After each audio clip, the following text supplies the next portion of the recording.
Oh, oh my gosh, man. Oh my gosh. I I I have put this off for today for a bit. I needed time to process this. Let's do our best with this. I'd like to state first of all, I am not up to date on news and rumors and theories as much as I used to be.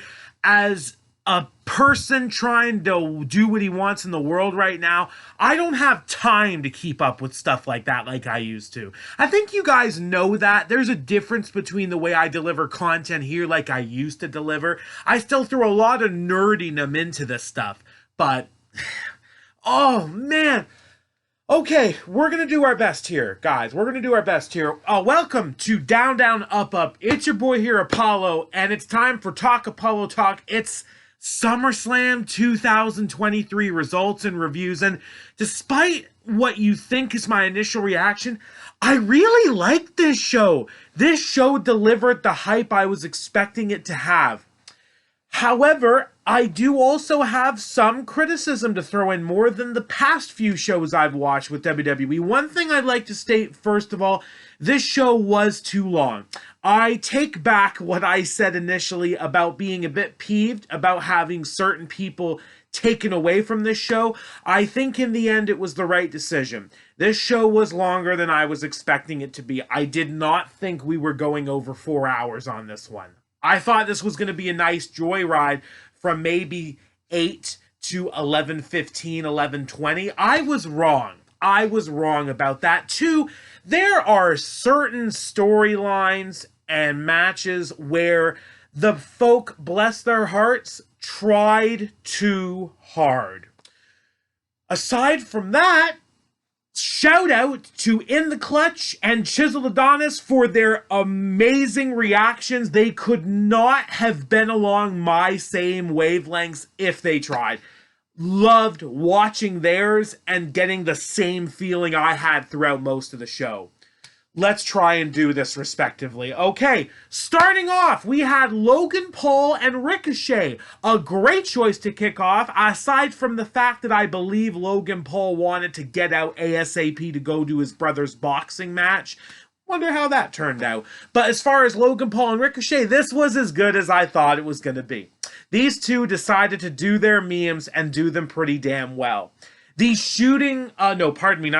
the Spanish Fly, where they landed on their feet to the outside just so Ricochet hits another one, was insane. Spamming the Move Thief button from other wrestlers was also funny in this match. If you saw the match, then you know what I'm talking about. There was a lot of fun stuff to be had with these two. Very pleased with this match. Very pleased with this match. I was also pleased with the finish. I didn't think Logan would need to cheat to win this match. I second-guessed myself in my prediction video, but he did. He had a member of the crew slipping brass knucks when the referee wasn't looking, and boom! Bam! KO punch to Ricochet. Referee didn't see the knucks, and 1, 2, 3, Logan Paul gets the win that he has been missing since the new year of 2023 begun. A hot win, and hopefully that means the feud isn't over. I actually wouldn't mind these guys to do a best of 7 or something. I know that's exaggerating it, but that's how much I like this match. I think these two have a lot of creativity left to give if they really want to. You know what I'm saying? So, no complaints with that. No general complaints with that. Hope it continues. Moving on. The second match, interestingly enough, was Cody Rhodes and Brock Lesnar's grudge match. Now, two things. One, I find it funny that I think the original plan would have been Brock Cody first, so Brock can just leave ASAP. But Logan Paul got more priority over Brock Lesnar. I just find that funny if there's any merit to that. Two, I have been moaning for a while that this match did not get a stipulation. But apparently, it was no disqualification. I don't remember that being said at all during the build to this, but it was. Because at one point we had Cody Rhodes using the stairs, and I must say this match is not what I thought it was going to be. This was completely one-sided for the first, let's say, 3/4 of the match. Brock Lesnar decimated Cody in this. In front of the poor man's mother as well. I'm talking Suplex City and punishment outside. Brock wanted the count out way too often in this match, but it told a story. It told a very good story on Cody Rhodes' struggle to finally come back after everything. The suplexes on the floor, the F5 through the table and on the floor. And he did, man. An exposed turnbuckle. I love the Kimura spot. The Kimura spot was great. Everyone was going crazy for that. But the 3 crossroads after Lesnar busted open his shorts. Yes, that was a thing. Cody Rhodes won! He pinned Lesnar straight up after the 3 crossroads. Cody Rhodes beats Lesnar 2-1. And the story's over with those two. Afterwards, Brock Lesnar took off the gloves, looking like he wanted more, but it was a handshake, a hug. He raised Cody's arm and ended it. And yeah, you know what? After all they went through, it was kind of stupid, but I know why they did it. I think the end goal is just so when they bring Brock back for something next time, he can be seen as a babyface if they want to do it. They didn't need this here, but they did. It was a thing. A lot of people were pissed about that, but I kind of knew what they were doing. And then the Battle Royal. That's right, 25-man Battle Royal. Slim Jim Battle Royal. Macho Man Battle Royal. This was fun, except for the fact of the letdown, because we noticed when the show started, the graphic was up. Hey, look, 24 faces for the 25-man Battle Royal. So who's the 25th going to be? The bell rang after the entrances, and there were maybe like 3 or 4 out of all the people who were in the Battle Royal. And then all of a sudden we hear somebody telling it to stop. And at first I thought it was Adam Pearce, but no, it was MVP, and the 25th man was Omos. Yeah, that was a letdown. But the good thing was, besides the fact that it was a fun battle royal, Omos did throw folk out like crazy until everyone finally realized they had to get rid of this man. LA Knight won! LA Knight actually won. They just did it. After he beat Sheamus on SmackDown, he ended up eliminating Sheamus last to win the bloody thing. Yeah, LA Knight won and the crowd popped for it. It was good. This was good. It was good acknowledgement. And I guess I should have figured they were going to do it because this wasn't all...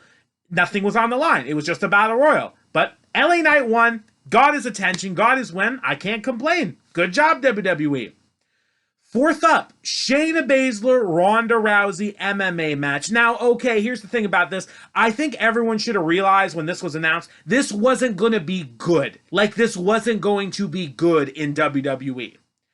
But for this particular time and moment, it was all about the right person winning, and the right person did win.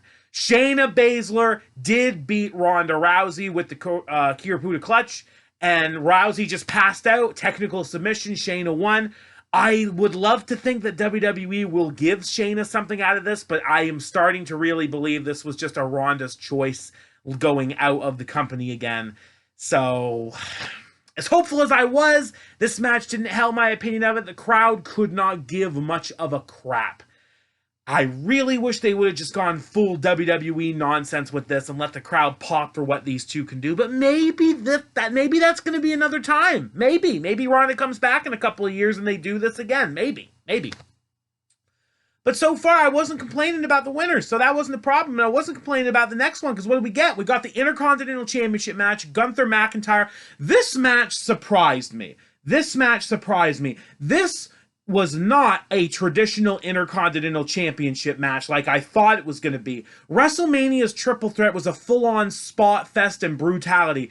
This, I didn't think was going to be along those lines, but I was wrong. These two decided to go full spot fest with special moves, and my goodness was it fun. It was very fun. McIntyre finally got the Claymore, but Gunther kicked out, something I don't believe he did at WrestleMania. And it took one mistake, that mistake being McIntyre going up to the top rope to try to do something to Gunther. He got pushed nuts into the top rope, another splash from Gunther, a vicious clothesline, and the second powerbomb. 1, 2, 3.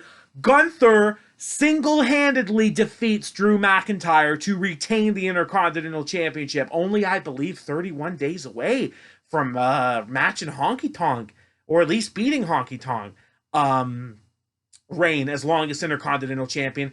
Now, though, this is the thing. I was wrong about the Riddle nonsense. There was none of it. In fact, Imperium themselves were not present during this match. They did the introduction, but that was pretty much it. Gunther wins. McIntyre walks out. What do we do? What's going on now? I got questions. Does McIntyre turn heel, maybe? Is this the setup for that? The last ride of the babyface? We'll find out, because I have a feeling that WWE are going to be putting on some big surprises when it comes to Raw and SmackDown this coming week. I believe it is owed. Because, spoilers, there was not a single one to be had the entire show, excluding, of course, Omos and the main event, which we'll get to. But now, the match of the night, hands down, Seth Rollins, Finn Balor, World Heavyweight Championship. I was so wrong about what we were going to do with this, but I can't say I'm that mad in full. These two had their best WWE match to date. The wrestling was crisp. The back and forth was crisp. It was technical wizardry, and they took all the shots they needed to from their match 6-7 years ago at SummerSlam in 2016. Balor was the one who hit the buckle bomb, in this case a running power bomb throw to Rollins on the barricade, and if you notice, Seth did not turn around because he didn't want to get injured. I'm sorry, but that's kind of still how I view the way Balor getting injured in 2016. When you get thrown like that, don't turn. Do not turn. I'm sorry, but do not turn. Moving on. It was the full-on spot fest for the finish, though, I'll say that. Oh, it's really funny how I thought this was maybe the style of the IC title match and vice versa, but no, this had the wrestling bona fide technical wizardry these two have, and then the spot fest, because Priest came out again with the briefcase. However, he did not immediately screw things up like Money in the Bank. No, Balor hit a pedigree of his own on Rollins for a crazy-ass near fall. Rollins then gets the stomp, I think after Rhea and Dominic came through the crowd. It was full-on Judgment Day at that point.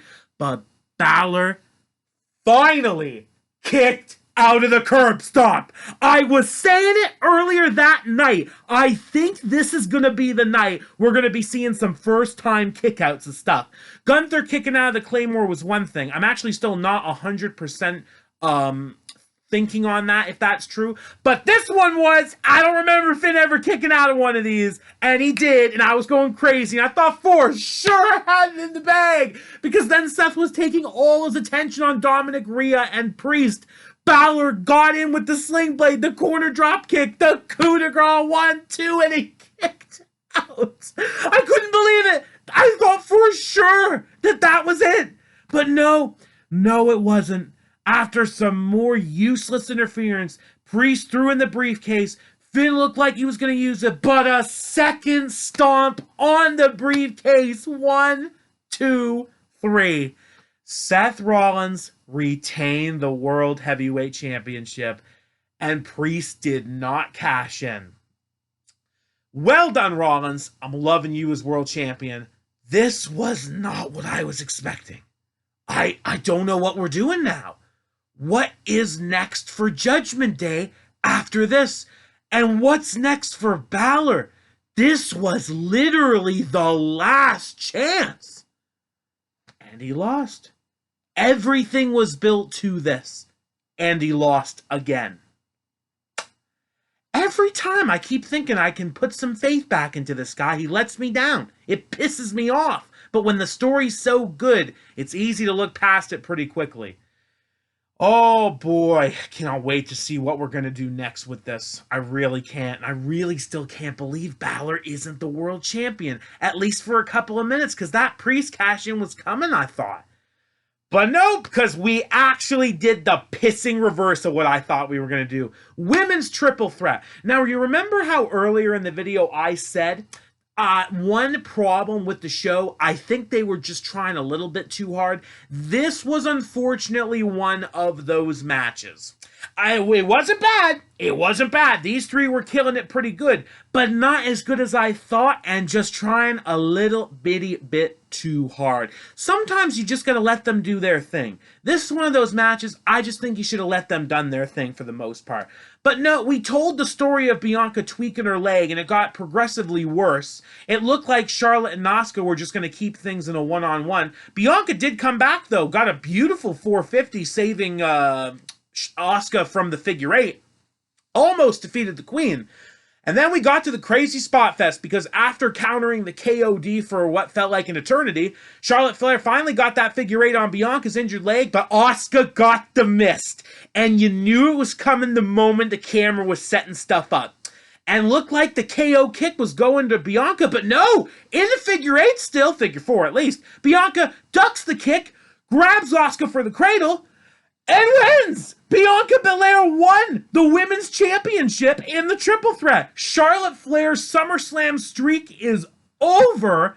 I was not expecting that, but I was hot in the good way. That was good stuff. That was a legitimately surprising finish, and I give WWE credit for that, and that's when it should have hit me. It should have hit me right there and then, but I was too happy about the finish, despite getting the match wrong. Because then Io Sky's music hit. She came running down with Bayley, hitting folk with the briefcase, cashed in that sucker. One moonsault later, 1, 2, 3. Io Sky is the new women's champion. Oh, it was so good. I was so happy for her. Dakota even came out after. They had their moment 1 year. 1 year to when they debuted at SummerSlam last year. They finally get their moment.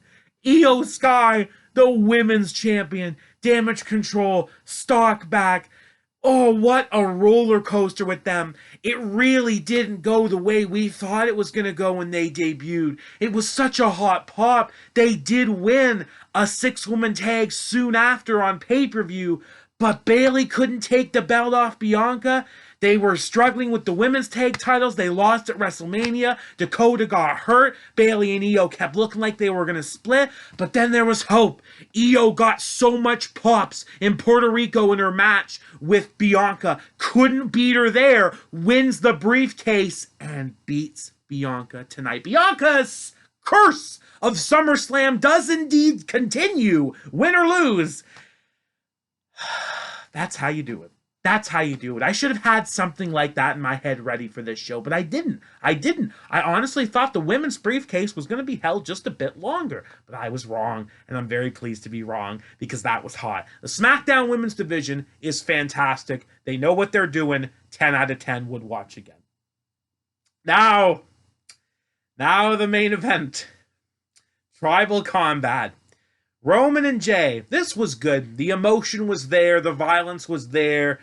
I don't think it was as hot as Money in the Bank, but this was still a good fight. Getting through the crowd to one point, that's when Solo showed up. Solo Sikoa, the man who's been a bit iffy at Roman's side lately, does indeed come to help out, and they were wrecking Jay, and it looked like the Samoan Spike Spear combo was coming up back in the ring, but Jay pulled Solo into the spear. And after that, Solo wasn't too pleased about things. He did not, however, attack Roman, but a bit of a shouting match gave Jay time to recoup. I believe he hit a few spears on Roman himself in that match, one through the barricade. And after finally taking Sikoa out, getting Roman back in the ring, one more spear, another splash, 1, 2, and Jay got pulled out of the ring. And I'll be honest, I didn't see this coming. I took one look at the intruder. I thought it was Randy Orton. I legitimately thought it was Randy Orton. I was so convinced that it was Randy Orton by the build because I just wouldn't have guessed. What did we do? Jimmy Uso cost his brother Jey Uso the WWE Undisputed Universal Championship. He kicked Jay on the outside, threw him back in.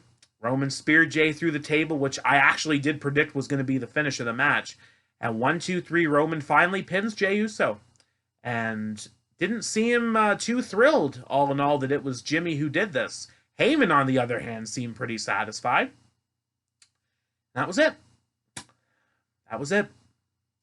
Heartbreaking, to say the least. Shocking, to say the below least. No Rock, obviously. I was wrong about that, and I can now say that The Rock is now, without a shadow of a doubt, not needed anytime soon, like I thought this show was leading to. There could possibly be another 3 years of WWE Bloodline storyline because of what we just saw. If it keeps Roman champion and takes him to San Martino's reign, then I will be pleased because I've been calling that for years. But I really, really wasn't expecting this. Jimmy turned on Jay. What do we do now? What does this mean? Obviously, Jim versus Jay. It's Uso versus Uso. We're doing it.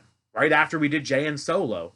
Speaking of Solo, is he the one that will be then turning face soon enough, like the crowd have been wanting? Because now we've got Jimmy back on the dark side. Oh, boy, it hurts. It really hurts, and it really makes me wish that Sami Zayn was still in this triangle. Jay could use him more than ever right now.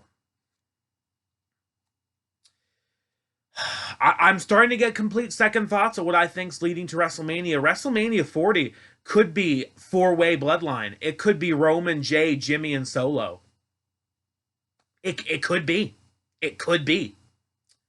I don't know, guys. I really don't know. SummerSlam 2023 ended with the heartbreaker of heartbreakers. And it stings, and it's gonna sting for a bit.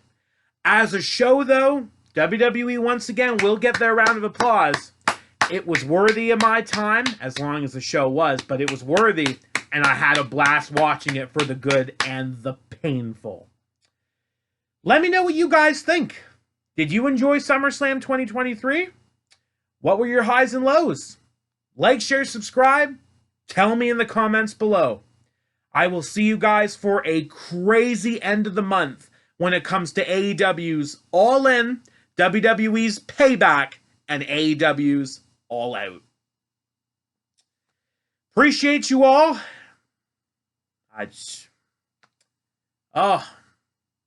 Why, Jimmy? Why, Jimmy?